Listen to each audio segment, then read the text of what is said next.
नमस्कार। मैं आप सभी का इस खास series shadows of the past में बहुत-बहुत स्वागत करता हूँ। मैं आशा करता हूँ आप सभी एकदम ठीक होंगे और मेरे साथ इस यात्रा पर चलने के लिए एकदम तैयार होंगे।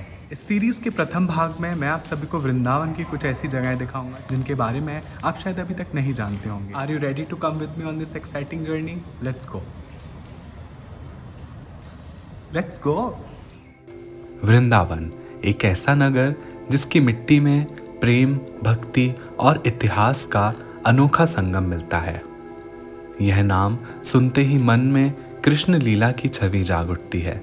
लेकिन वृंदावन केवल एक धार्मिक नगरी नहीं है, यह एक ऐसा शहर है जिसने सदियों तक संस्कृति, कला, समाज और इतिहास को संजोया है। यमुना के किनारे बसा यह नगर कभी साधुओं और संतों का आश्रय रहा, कभी कवियों और कलाकारों की प्रेरणा बना और कभी यात्रियों व व्यापारियों की महत्वपूर्ण मंजिल भी। यहाँ की गलियों में न केवल भक्ति की गूंज है, बल्कि स्थापत्य कला, संगीत और लोक परंपराओं की छाप भी मिलती है। इस सीरीज की शुरुआत करते हुए मैं आप सभी को सबसे पहले लाया हूँ वृंदावन में ही स्थित जयपुर मंदिर। इस मंदिर का निर्माण जयपुर के महाराजा माधो सिंह जी द्वितीय द्वारा 1917 ईस्वी में अपने गुरु के लिए करवाया गया था। इस मंदिर के गर्भ में 3 मंदिर हैं और यह मंदिर भारत के सबसे विशाल मंदिरों में से एक है एवं शिल्प कला की दृष्टि से अत्यंत ही वैभवशाली मंदिर है। इस मंदिर में भरतपुर के पत्थर व मकराना के संगमरमर पत्थरों का उपयोग हुआ है। इस मंदिर में 30-30 फीट ऊंची एवं विशाल शिलाखंडों का प्रयोग हुआ है और इसके स्तंभ एवं छतों पर नक्काशी का काम कुशल कारीगरों द्वारा किया गया है, जो शिल्प की अनुपम धरोहर है। इस मंदिर के द्वार सागवान की विशाल व नक्काशीदार लकड़ी से बने हुए हैं। इस मंदिर में कहीं भी सीमेंट व बजरी का प्रयोग नहीं किया गया है। इस मंदिर के निर्माण में कुल करीब 40 वर्षों का समय लगा। और एक खास बात, विशाल पत्थरों को सुरक्षित लाने के लिए महाराजा माधो सिंह जी ने मथुरा से वृंदावन तक विशेष रेल लाइन डलवाई थी। यह series shadows of the past Vrindavan में छुपे इतिहास को उजाले में लाने का एक प्रयास है और यह मेरे लिए भी एक रोमांचक अनुभव है। वृंदावन में इतने सालों तक रहने के बावजूद मैं इस मंदिर में आज पहली बार आया हूँ। सदियों से वृंदावन ने अनगिनत रूप देखे हैं। मुगल दौर से लेकर औपनिवेशिक शासन तक, तीर्थ यात्राओं से लेकर आधुनिक भीड़ भाड़ तक, हर युग ने इस शहर पर अपनी परछाई छोड़ी है।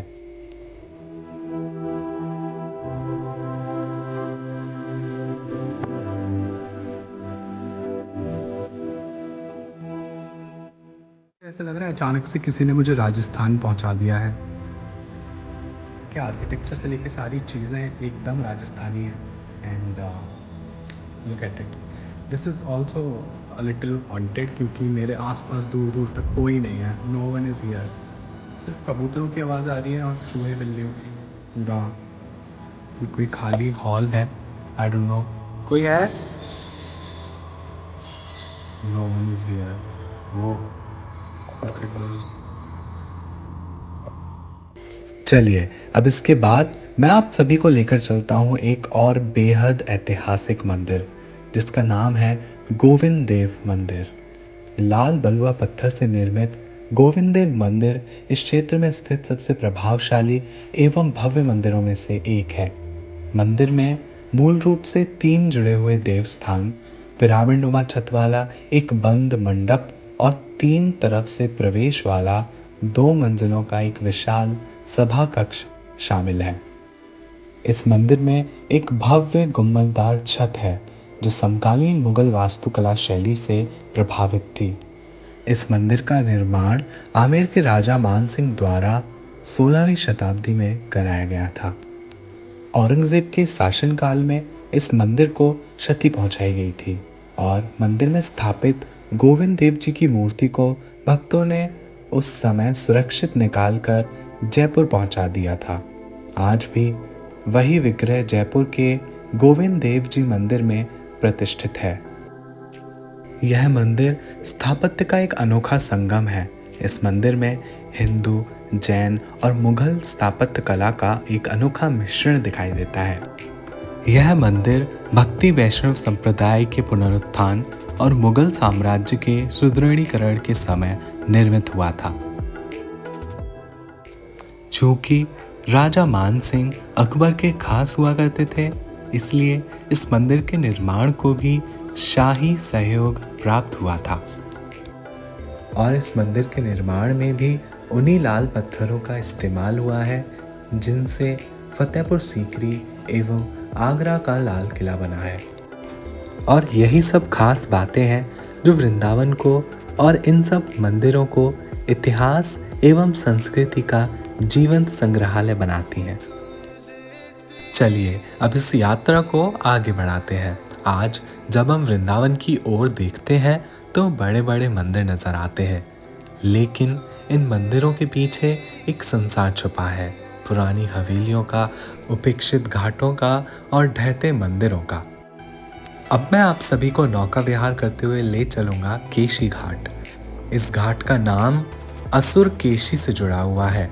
कथा है कि भगवान ने यमुना किनारे केशी नामक असुर का वध किया था और उसी स्मृति में इसे केशी घाट कहा जाने लगा। यह घाट वृंदावन का एकमात्र शेष नदी तट स्थित मंदिर घाट है जो अपनी अनूठी स्थापत्य कला के लिए प्रसिद्ध है। 17वीं 18वीं शताब्दी में बना ये घाट राजस्थान शैली में बना हुआ है और घाट के किनारे ही स्थित है वृंदावन का एक और बेहद ऐतिहासिक मंदिर। इस मंदिर का निर्माण मुल्तान के व्यापारी राम कपूर दास द्वारा करवाया गया था। इस मंदिर की जो ओरिजिनल डीटी है, ओरिजिनल जो प्रतिमा है, वो इस समय राजस्थान में है। औरंगज़ेब के आक्रमण के दौरान यहाँ से वृंदावन से सारे भगवानों को राजस्थान शिफ्ट कर दिया गया था। कुछ वापस आ गए वृंदावन, कुछ अभी भी राजस्थान में ही है। यह मंदिर एक गुप्तकालीन प्राचीन टीले पर स्थित है। गोविंद देव जी मंदिर की ही तरह इस मंदिर की भी मूल प्रतिमा को जयसिंह प्रथम ने करौली स्थानांतरित कर दिया था और आज इस मंदिर में उस मूल प्रतिमा की रेप्लिका मौजूद है। ये जो है नया पत्थर है इस मंदिर का, काफ़ी रिसेंट, और ये पुराना पत्थर है। हम जब इस पे खड़े हुए हैं तो इतना गर्म नहीं है, इस पे 1 सेकंड के लिए पैर नहीं रख सकते हैं। It's too much hot. अब मैं आप सभी को लेकर आया हूँ श्री राधा वल्लभ जी के प्राचीन मंदिर में। इस मंदिर का निर्माण अकबर के एक खास व्यक्ति अब्दुल रहीम खानी खाना द्वारा करवाया गया था। 1585 में उन्होंने न केवल इस मंदिर के निर्माण के लिए लाल बलुआ पत्थर के उपयोग की शाही अनुमति प्राप्त की, जो उस समय तक केवल शाही इमारतों और राजमहलों और किलों के निर्माण में प्रयुक्त होता था, बल्कि उन्होंने अकबर से इस मंदिर हेतु आर्थिक अनुदान भी दिलवाया था।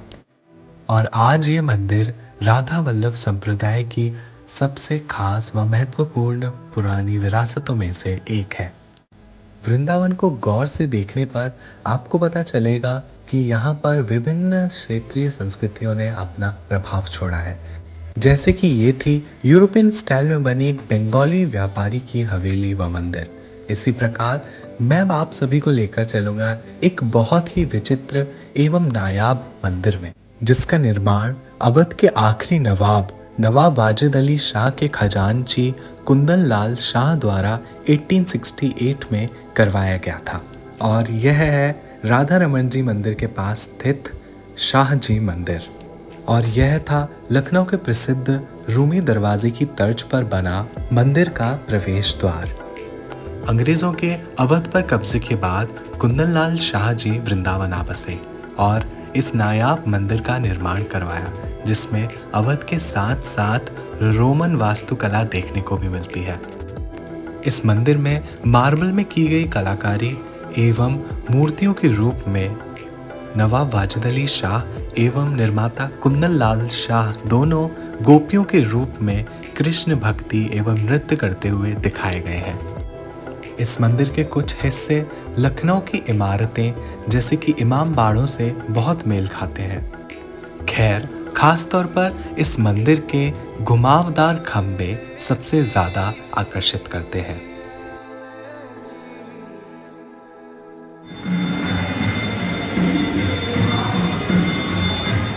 चलिए मैं अब आप सबको इस यात्रा में आगे लेकर चलता हूँ एक मंदिर में, जिसमें आपको दक्षिण भारत के स्थापत्य कला एवं परंपराओं की छाप देखने को मिलेगी। इस मंदिर को वृंदावन में रंगजी मंदिर नाम से जाना जाता है। यह मंदिर एक भक्त की प्रार्थनाओं का उत्तर है। श्री रंगनाथ मंदिर में भगवान कृष्ण दूल्हे के रूप में मौजूद हैं। यह मंदिर भगवान श्री गोदरंग मन्नार को समर्पित है। गोदा या जिन्हें अंडाल के नाम से भी जाना जाता है, वह एक 8वीं शताब्दी की अलवार संत थी। वह भगवान के लिए तरसती थी, उनके लिए उपवास करती थी, उनकी प्रशंसा में गीत गाती थी और उनसे विवाह करना चाहती थी। उनकी रचना तिरुप्पवाई उनके प्रिय भगवान कृष्ण और उनकी लीला भूमि वृंदावन के प्रति उनके प्रेम पर केंद्रित है। आंडाल की इच्छाओं को पूरा करने के लिए उनके अनुयायियों ने तमिलनाडु के श्रीरंगम से कारीगरों को बुलाकर इस मंदिर का निर्माण 1851 में पूरा करवाया। मंदिर की संरचना श्रीरंगम के प्रसिद्ध श्री रंगनाथ स्वामी मंदिर पर आधारित है। स्थानीय शिल्प कौशल को ध्यान में रखते हुए यह मंदिर दक्षिण और उत्तर भारतीय मंदिरों की वास्तुकला का एक दुर्लभ और उत्कृष्ट मिश्रण है।